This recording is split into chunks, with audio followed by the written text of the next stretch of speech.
Hey, what's up guys, it's Adi here with the new Totem build for Path Exile 2 Early Access. This is Molten Blast Totems Titan. So I started playing PV2 Early Access on SSF Hardcore. I decided to go with Shockwave Totem initially on the Warbringer Ascendancy. I was doing Shockwave because this is the only Totem you can play from the very beginning. From level 6 you can already use mostly Totems for damage. Even though until the beginning of Act 3 I still had to use some self-attack abilities like Earthquake and Bone Shatter. But yeah, starting from Act 3, once you get +1 or even +2 additional Totems from the passive tree, it starts actually play like a Totem build, and I started enjoying Totems in PV2 to the fullest. But it still took me quite some time to get to level 52. And at level 52 you get Ancestral Warrior Meta Gem, which allows you to use any mace skill with a Totem. And I immediately tried every single mace skill you can do with the Totem, and for me, I think 3 mace skills stand out so far. This is Sunder Totem, for sure. Sunder has a really strong scaling with crit multi, and armor break. So basically you break enemy's armor with either using like another Shockwave Totem or self-attack abilities. And then you let those Sunder Totems to blast with guaranteed crits and a lot of crit multi. So good single attack DPS and good clear speed. The second skill is Earth Shatter Totems. Earth Shatter spawns multiple spikes with a support gem. And you can Warcry around those spikes and repeatedly explode them, which results into a lot of actually single target boss DPS, but the clear speed is a bit lower. And the third skill is this one, Molten Blast. So this one feels the best to me because it plays like a Totem build where you just place Totems, you don't need to do any other shenanigans like Warcrying or trying to break enemy's armor somehow. It actually looks kind of similar to a Spell Totem build from PoE1, right? It looks like Rolling Magma, just look at it. You shoot these projectiles, they bounce off the floor further and further. There's actually a better version of Rolling Magma, like there's so many projectiles. So they clear far ahead of you. It feels really good for clearing, especially after switching from Shockwave Totems. The single attack DPS is also way better than on Shockwave Totems, and comparable to other skills you can have on maces, on Totems. So overall, just look how beautiful this ability is. Yeah, I immediately fell in love, actually. Look, look. It just looks so nice in the maps. So what you see on the screen, by the way, right now is not Titan, this is Warbringer, because like I said, I started as a Warbringer and you can't change Ascendancy in PV2. But I think this build plays better on Titan, because... let's get in the game now. Because the strongest part of Warbringer Ascendancy, I think, is the armor break, and because Molten Blast skill kind of forces you into fire conversion. So I even decided to take Avatar of Fire in the end. Yeah, like Armor Break literally gives you no extra damage, so we really don't want it.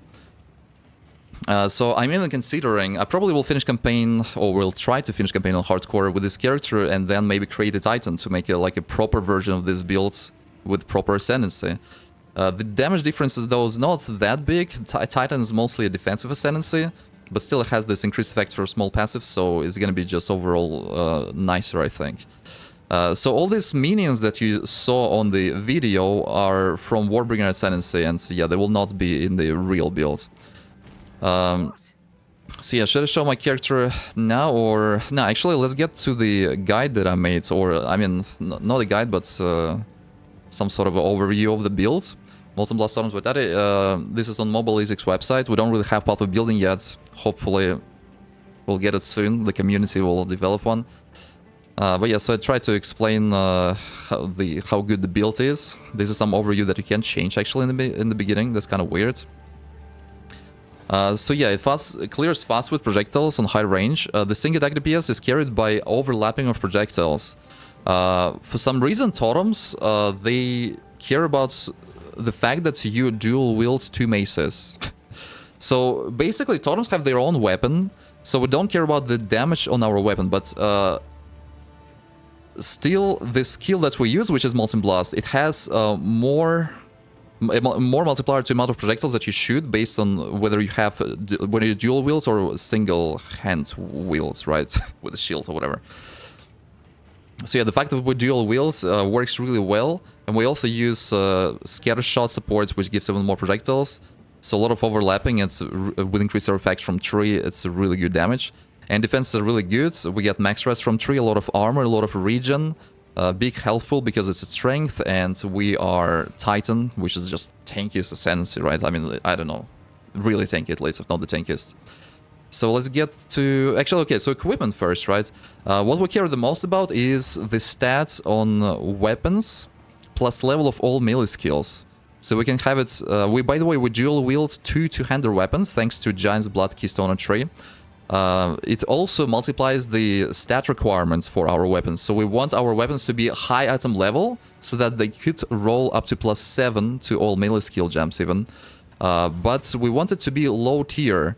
So like not end game tier type of maces, because they will have really high strength requirements. It's going to be really hard to meet this requirement. We want it to be low tier.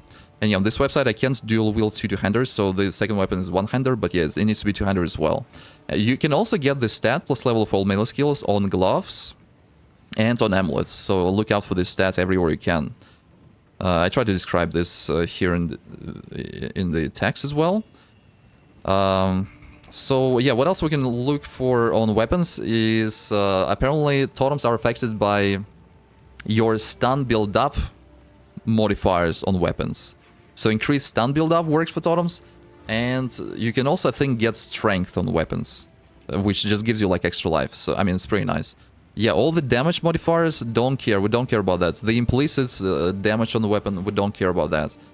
And yeah, so the rest of the gear, we just get life, armor, resistances. Yeah, that's it. So you can also, I think, get attack speed on gloves, for example, which is kind of nice. It scales damage too. But yeah, it's not a priority. So skill gems. I tried to list the skill gems in the order of importance here. Ancestral Warrior Totem, our main skill. So it's a meta skill. We kind of put like Molten Blast as a support gem here. And then, so this is the best support gems I figured out. Scatter Shot is basically LMP. You get extra projectiles, so you triple the amount of projectiles you shoot. Fire Infusion, just extra fire damage. Primal Armaments, more elemental damage. We fully convert to fire, so that works really well. And Martial Tempo, just more attack speed. I actually did quite a lot of testing with different support gems. So we don't have Path of Building, and we don't have target dummies in our hideout, sadly. So I repeatedly was killing the same boss over and over and over again, multiple times with each setup. So initially I did it with no supports on Molten Blast Totems. It was around 43 seconds. I killed it like 4 or 5 times and took the average time. So yeah, Scatter Shots, I was not sure if overlapping actually happens, but it does happen. And basically, the average amount of time with different support gems that make sense to use, they are here. Basically, if it's if the time is in 40s, it means that support doesn't really do anything for single target, right? And if we get our time kill in 30s, it means it's a good support. So some supports don't have a mana multiplier. I prioritized using them. Yeah, by the way, what stands out here is fire penetration support didn't really give me extra damage. Maybe this is because boss didn't have much resistances that I was using. Or maybe because we already have a lot of fire penetration on 3, and you can't penetrate below 0 fire res in PV2. So yeah, I guess it doesn't really make sense to use fire penetration. So yeah, I came up with this support gem, and I tested. All of them definitely scale damage, definitely work. I think they work the best. So another thing we can have is Shockwave Totem. So, by the way, Ancestral Warrior Totems, we have 3 of them. 1 by default and +2 from passive tree. We're gonna see it later. So Shockwave Totem, we can link to Overabundance support, which will increase the totem limit by another 1, but reduces the duration of the totem.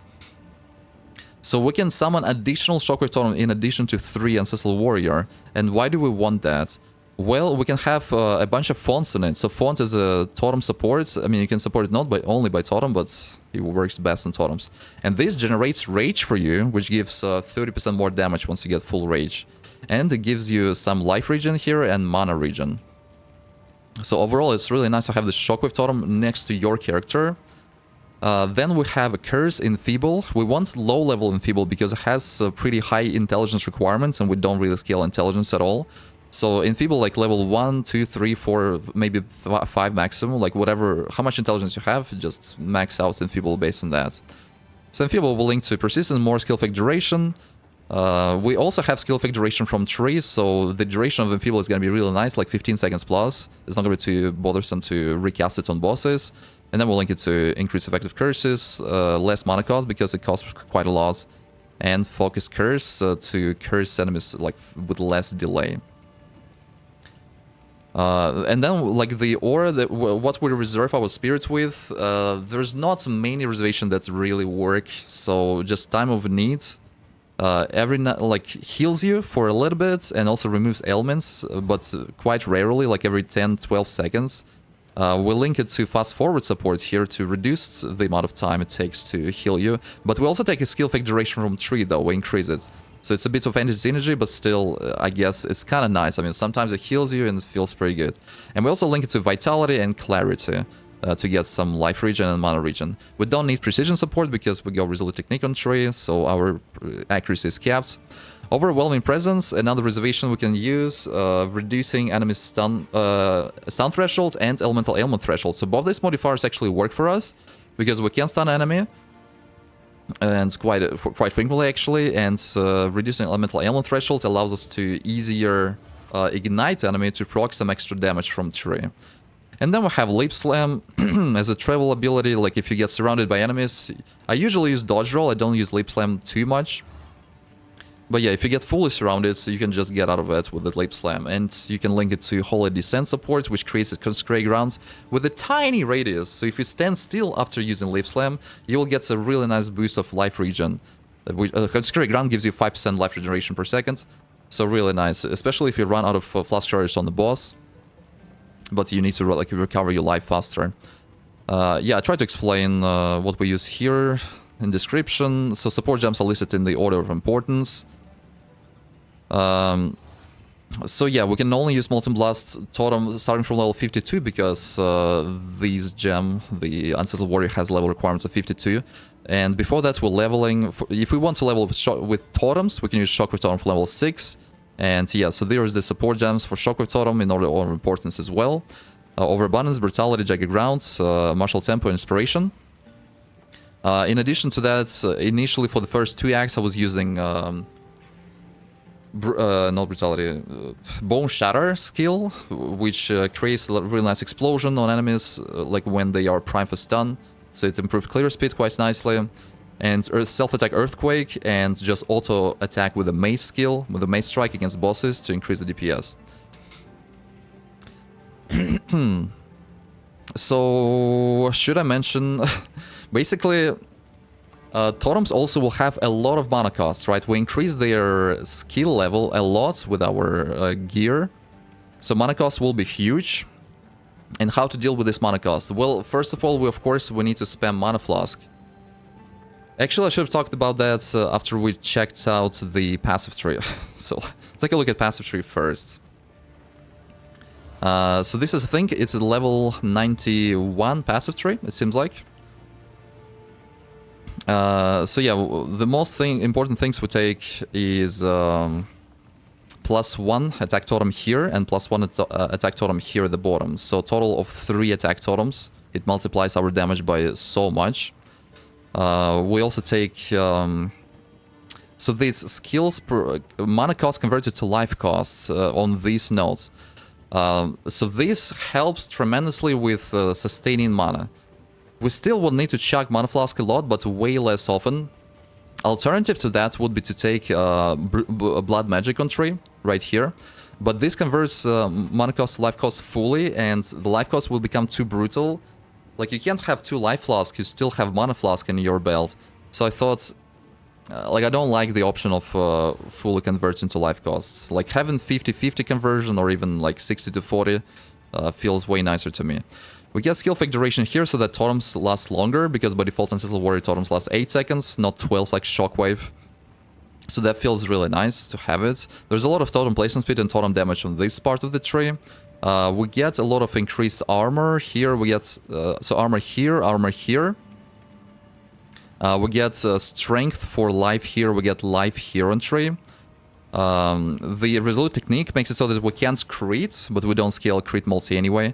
But we don't care about accuracy because we always have 100% chance to hit. So that's really really nice for this build. So yeah, we take Giant's Blood here as well to be able to dual wield 2 two-hander weapons. This way we get way more plus level to melee skill gems. And we want to dual wield in order to shoot more projectiles with the Molten Blast skill, like I mentioned before. So other defenses we get is max res from tree here and max res here. We also get life regeneration and life recovery on prevented physical damage here, life recoup.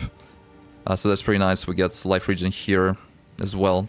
And pure fire damage scaling, a lot of fire penetration at the bottom of the tree here on the, and here on the left. We also take Avatar Fire to fully convert physical to fire. And yeah, a lot of damage here, increased damage against ignited enemies. Penetration as well. A lot of penetration, and we get even more penetration here too. And like bigger chance to ignite basically. So, so far bosses mostly get automatically ignited by my Molten Blast Totems. So don't have to care about igniting with something else. And yeah, so we scale a lot of increaser effect over here at the start of the tree. It's pretty nice, you can get it very early. And also here, increaser effect and area damage as well. So that our projectiles would have like even bigger chance to overlap even more. So I think I mentioned mostly everything about the tree. So Ascendancy, first, after completing first trial, I would take 15% more maximum life from Ascendancy. Then once we complete the second trial, and we can get the second Ascendancy nodes, I would spec out of this, I would spend some extra gold, and spec into Colossal Capacity plus Hulking Form, increase the effect of small passives. That's a really powerful ability from Titan. Then after third trial, we take more maximum life, and if we manage to complete the fourth trial, somehow we get more armor from equipped body armors. Here, Stone Skin. So like I said, my current character is a Warbringer, but I think Titan works much better for this. So yeah, how do I minimize this? This is the Ascendancy. And passive tree, and the playstyle mapping, right? Basically, for mapping, we just place totems, and we just dodge roll further. Totem, dodge roll. Totem, dodge roll. You can see this at the beginning of the video. That's the way I play it. And against bosses, a very important moment here. We need to place Molten Blast Totems not close to the boss. Like at least 3 meters away, because if you place them directly on top, these initial projectiles, they will not overlap. So there's two components to the skill, right? Initial explosions from projectiles, and then small projectiles behind it. The small projectiles behind it can only hit the bosses if they are right next to the wall. So if you fight some boss that is next to the wall, you just get even more damage. But even without, like, we don't have to rely on this wall. So yeah, we just need to place totems further away. This is also why we have increased duration for totems, because we don't want to replace totems too much, just place them somewhere. The range at which totems can shoot is pretty nice. Like, I didn't really measure how much exactly, but probably like 5-6 meters. So if you place it between like 2.5 and 6 meters, you should be great, basically. Like, overlapping magically will happen, and you get, in comparison to like when you place totems in point blank range to the boss, you get around, I don't know, like 50-100% more damage, so it's very significant, very noticeable. Speaking of overlapping on the wall, by the way, so I tried to cast Shield Wall, and projectiles, the secondary projectiles don't hit the shield wall, so we can't really add some artificial wall to increase the overlapping against bosses. Like, and honestly, I don't really want to do this because it's such like additional high effort gameplay. So this is a totem build. We just place totems and we blast. That's the magic of it, right? So there's another wall skill, by the way, which is Ice Wall, I think, or Frost Wall. But this one requires a lot of intelligence.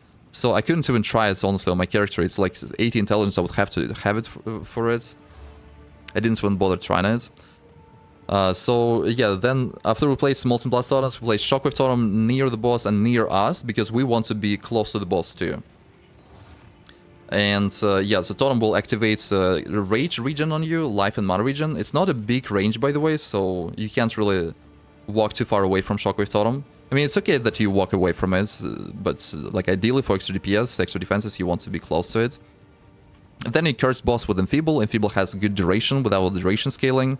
And then you just casually dodge roll around the boss to dodge the abilities that boss does. And then you repeat, like, you need to replace Molten Blast Totems again. So very chill playstyle, not much needed to be done. Did I forget to mention something? I probably did.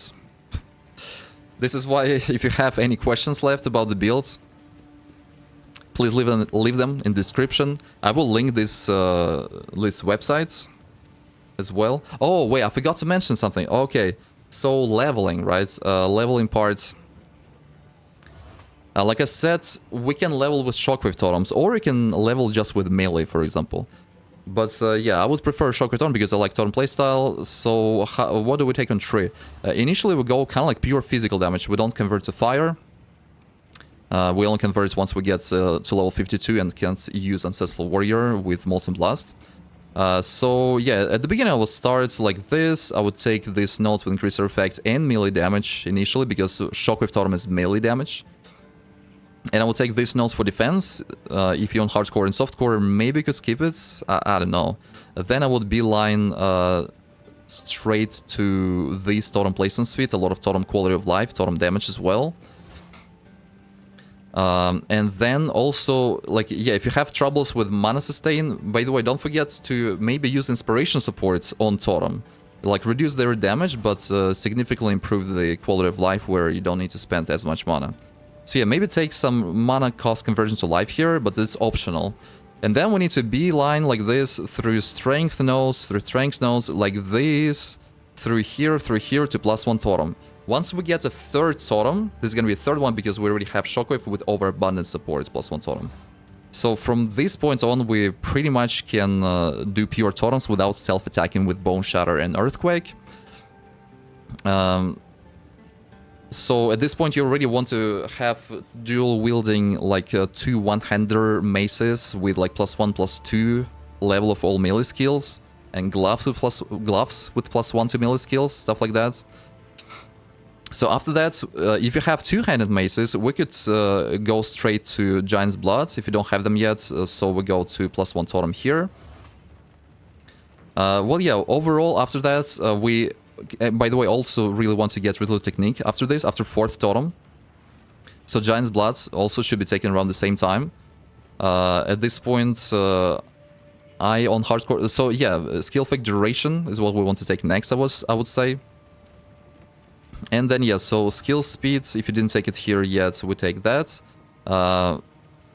This is level, probably level 40-ish, level 45 maybe, so we still have room to get some armor here probably first. And after that, we're already really close to level 52, so we start taking fire nodes. So we travel towards Avatar of Fire here. Then we take these fire nodes. These are the most powerful fire nodes we have on tree. After that, I would take these fire nodes, and then these fire nodes. So by the way, don't forget to remove melee damage that we had for Shockwave Totems initially. And yeah, so after that, so we should already have all these totem cluster taken, by the way. Yeah, we want to take this totem attack speed per summon totem a little bit earlier, pretty much as soon as we get +3 totem, by the way. So before we roll to 4 totem, we take this one. Yeah, we can't really make level in trees, so I have to just explain just like what to take and where. And yeah, so after that we take just more increaser effect here, and then we just grab defenses, right? Max res here, life regen here. And yeah, so this armor if you didn't take it yet. That's pretty much how we level. I think now maybe I mentioned most of the things that I wanted to mention in this build showcase. So if you still have some questions left, leave them in the video description or come to Twitch and ask them in chat. We will be able to figure it out quickly on the fly. So I will link this website in the video description, of course, so you'll be able to follow the gem setup and the passive tree. And yeah, hope you guys will enjoy this beautiful, almost spell totem, melee totem build, Molten Blast Totems. I'm really glad that I found this skill here already. It's like, we didn't even get spell totems support yet in early access, but we can already play this suited spell totem. So yeah, I'm just happy. I'm just real happy. So take care of your totems, guys, and see you next time. Bye bye.